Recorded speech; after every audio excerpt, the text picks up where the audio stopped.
أعوذ بالله من الشيطان الرجيم. بسم الله الرحمن الرحيم. يا أيها الناس كلوا مما في الأرض حلالا طيبا ولا تتبعوا خطوات الشيطان إنه لكم عدو مبين. إنما يأمركم بالسوء والفحشاء وأن تقولوا على الله ما لا تعلمون. وَإِذَا قِيلَ لَهُمُ اتَّبِعُوا مَا أَنزَلَ اللَّهُ قَالُوا بَلْ نَتَّبِعُ مَا أَلْفَيْنَا عَلَيْهِ آبَاءَنَا أَوَلَوْ كَانَ آباؤُهُمْ لَا يَعْقِلُونَ شَيْئًا وَلَا يَهْتَدُونَ. وَمَثَلُ الَّذِينَ كَفَرُوا كَمَثَلِ الَّذِي يَنْعِقُ بِمَا لَا يَسْمَعُ إِلَّا دُعَاءً وَنِدَاءً صُمٌّ بُكْمٌ عُمْيٌ فَهُمْ لَا يَعْقِلُونَ. يَا أَيُّهَا الَّذِينَ آمَنُوا كُلُوا مِن طَيِّبَاتِ مَا رَزَقْنَاكُمْ وَاشْكُرُوا لِلَّهِ إِن كُنتُمْ إِيَّاهُ تَعْبُدُونَ. إِنَّمَا حَرَّمَ عَلَيْكُمُ الْمَيْتَةَ وَالدَّمَ وَلَحْمَ الْخِنزِيرِ وَمَا أُهِلَّ بِهِ لِغَيْرِ اللَّهِ فَمَنِ اضْطُرَّ غَيْرَ بَاغٍ وَلَا عَادٍ فَلَا إِثْمَ عَلَيْهِ إِنَّ اللَّهَ غَفُورٌ رَّحِيمٌ. إِنَّ الَّذِينَ يَكْتُمُونَ مَا أَنزَلَ اللَّهُ مِنَ الْكِتَابِ وَيَشْتَرُونَ بِهِ ثَمَنًا قَلِيلًا أُولَئِكَ مَا يَأْكُلُونَ فِي بُطُونِهِمْ إِلَّا النَّارَ وَلَا يُكَلِّمُهُمُ اللَّهُ يَوْمَ الْقِيَامَةِ وَلَا يُزَكِّيهِمْ وَلَهُمْ عَذَابٌ أَلِيمٌ. أُولَئِكَ الَّذِينَ اشْتَرَوُا الضَّلَالَةَ بِالْهُدَى وَالْعَذَابَ بِالْمَغْفِرَةِ فَمَا أَصْبَرَهُمْ عَلَى النَّارِ. ذَلِكَ بِأَنَّ اللَّهَ نَزَّلَ الْكِتَابَ بِالْحَقِّ وَإِنَّ الَّذِينَ اخْتَلَفُوا فِي الْكِتَابِ لَفِي شِقَاقٍ بَعِيدٍ. صدق اللہ العظیم. اللہ کے نام سے شروع جو بہت مہربان رحمت والا. ترجمہ سورہ بقرہ 21واں رکوع. اے لوگوں کھاؤ جو کچھ زمین میں حلال اور پاکیزہ ہے اور شیطان کے قدم پر قدم نہ رکھو، بے شک وہ تمہارا کھلا دشمن ہے. وہ تو تمہیں یہی حکم دے گا بدی اور بے حیائی کا، اور یہ کہ اللہ پر وہ بات جوڑو جس کی تمہیں خبر نہیں.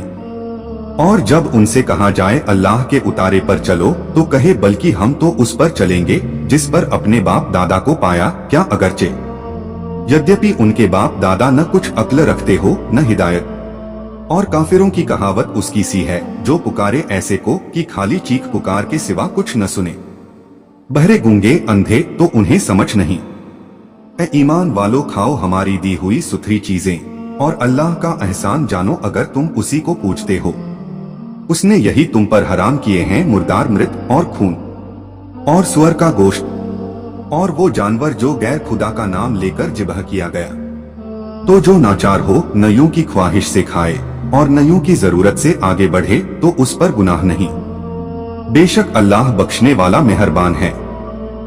वो जो छुपाते हैं अल्लाह की उतारी किताब और उसके बदले जलील कीमत ले लेते हैं, वो अपने पेट में आग ही भरते हैं और अल्लाह कयामत के दिन उनसे बात न करेगा और न उन्हें सुथरा करे और उनके लिए दर्दनाक अजाब है। वो लोग हैं जिन्होंने हिदायत के बदले गुमराही मोल ली और बख्शिश इनाम के बदले अजाब, तो किस दर्जा उन्हें आग की सहार है। ये इसलिए कि अल्लाह ने किताब हक के साथ उतारी और बेशक जो लोग किताब से इख्तिलाफ मतभेद डालने लगे वो जरूर पहले से लेके झगड़ालू हैं। तफसीर सूरह बकरह 21वां रुकू। ये आयत उन लोगों के बारे में उतरी जिन्होंने बिजार वगैरह को हराम करार दिया था। इससे मालूम हुआ कि अल्लाह ताला की हलाल फरमाई हुई चीजों को हराम करार देना उसकी रिज़्क़ देने वाली शक्ति से बगावत है।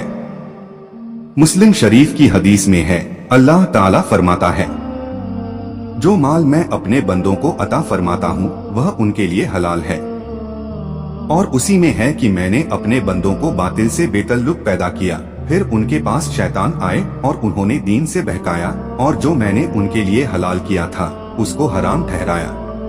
एक और हदीस में है, हजरत इब्ने अब्बास रदियल्लाहु अन्हुमा ने फरमाया, मैंने यह आयत सैयदे आलम सल्लल्लाहु अलैहि वसल्लम के सामने पढ़ी तो हजरत साद इब्ने अबी वक्कास ने खड़े होकर अर्ज की, या रसूल अल्लाह दुआ फरमाइए कि अल्लाह ताला मुझे मुस्तजाबुद दावत यानी वह आदमी जिसकी हर दुआ अल्लाह कबूल फरमाए कर दे। हुजूर ने फरमाया, साद अपनी खुराक पाक करो, मुस्तजाबुद दावत हो जाओगे। उस जाते पाक की कसम जिसके दस्ते कुदरत में मोहम्मद की जान है, जो आदमी अपने पेट में हराम का लुक्मा डालता है तो 40 रोज तक कबूलियत से महरूमी रहती है। तफसीर इब्ने कसीर। तौहीद व कुरान पर ईमान लाओ और पाक चीजों को हलाल जानो जिन्हें अल्लाह ने हलाल किया। जब आप ज्यादा दीन की बातों को न समझते हो और सीधी राह पर न हो तो उनका अनुकरण करना मूर्खता और गुमराही है। यानी जिस तरह चौपाए चरवाहे की सिर्फ आवाज ही सुनते हैं, कलाम के मानी नहीं समझते, यही हाल उन काफिरों का है कि रसूल अकरम सल्लल्लाहु अलैहि वसल्लम की आवाज को सुनते हैं लेकिन उसके मानी दिल में बिठाकर आपके इरशाद से फायदा नहीं उठाते। यह इसलिए कि वो सच्ची बात सुनकर लाभ न उठा सके, सच्ची बात उनकी जबान पर जारी न हो सकी, नसीहतों से उन्होंने कोई फायदा न उठाया। इस आयत से मालूम हुआ कि अल्लाह ताला की नियमतों पर शुक्र वाजिब है। जो हलाल जानवर बगैर जिबह किए मर जाए या उसको शरई तरीके के खिलाफ मारा गया हो, जैसे कि गला घोंटकर या लाठी, पत्थर, ढेले, गुल्ले, गोली मार कर हलाल किया गया हो, या वह गिरकर मर गया हो, या किसी जानवर ने सींग से मारा हो, या किसी दरिंदे ने हलाल किया हो, उसको मुर्दार कहते हैं। और इसी के हुक्म में दाखिल है जिंदा जानवर का वह अंग जो काट लिया गया हो। मुर्दार जानवर का खाना हराम है मगर उसका पका हुआ चमड़ा काम में लाना और उसके बाल, सींग, हड्डी, पट्टे, खुरी वगैरह से फायदा उठाना जायज है। तफसीर अहमदी। खून हर जानवर का हराम है अगर बहने वाला हो। दूसरी आयत में फरमाया, उदमम मस्कूहन यानी या रगों का बहता खून या बद जानवर का गोश्त वह नजासत है। सूरह अनाम 145। सुअर नजसुल ऐन है यानी अत्यंत अपवित्र है, उसका गोश्त, पोस्ट, बाल, नाखून वगैरह तमाम अंग नजिस, नापाक और हराम हैं। किसी को काम में लाना जायज नहीं। चूंकि ऊपर से खाने का बयान हो रहा है इसलिए यहाँ गोश्त के जिक्र को काफी समझा गया। जिस जानवर पर जिबह के वक्त गैर खुदा का नाम लिया जाए, चाहे अकेले या खुदा के नाम के साथ और मिलाकर, वह हराम है।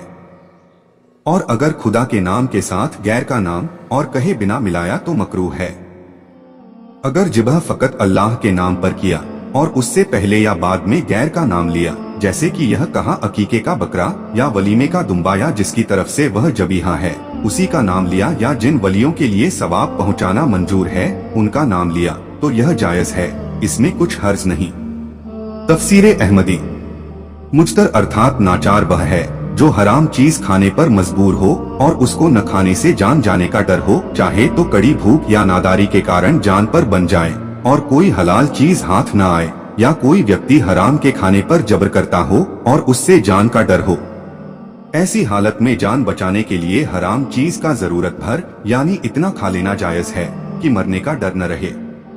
यहूदियों के उलमा और सरदार जो उम्मीद रखते थे कि आखिरी जमाने के नबी सल्लल्लाहु अलैहि वसल्लम उनमें से आएंगे, जब उन्होंने देखा कि सैयदे आलम सल्लल्लाहु अलैहि वसल्लम दूसरी कौम में से भेजे गए तो उन्हें यह डर हुआ कि लोग तौरात और इंजील में हुजूर के गुण देखकर आपकी फरमानबरदारी की तरफ झुक पड़ेंगे और उनके नजराने, तोहफे, हदिये सब बंद हो जाएंगे, हुकूमत जाती रहेगी। इस ख्याल से उन्हें हसद पैदा हुआ और तौरात व इंजील में जो हुजूर की नात और तारीफ और आपके वक्ते नबुव्वत का बयान था उन्होंने उसको छुपाया। इस पर यह मुबारक आयत उतरी। छुपाना यह भी है कि किताब के मजमून पर किसी को सूचित न होने दिया जाए, न वह किसी को पढ़ के सुनाया जाए, न दिखाया जाए। और यह भी छुपाना है कि गलत मतलब निकालकर मानी बदलने की कोशिश की जाए और किताब के असल मानी पर पर्दा डाला जाए, यानी दुनिया के तुच्छ नफे के लिए सत्य को छुपाते हैं, क्योंकि ये रिश्वतें और यह हराम माल जो सच्चाई को छुपाने के बदले उन्होंने लिया है उन्हें जहन्नम की आग में पहुंचाएगा। यह आयत यहूदियों के बारे में उतरी कि उन्होंने तौरात में विरोध किया, कुछ ने उसको सच्चा कहा, कुछ ने बातिल, कुछ ने गलत सलत मतलब जोड़े, कुछ ने इबारत बदल डाली।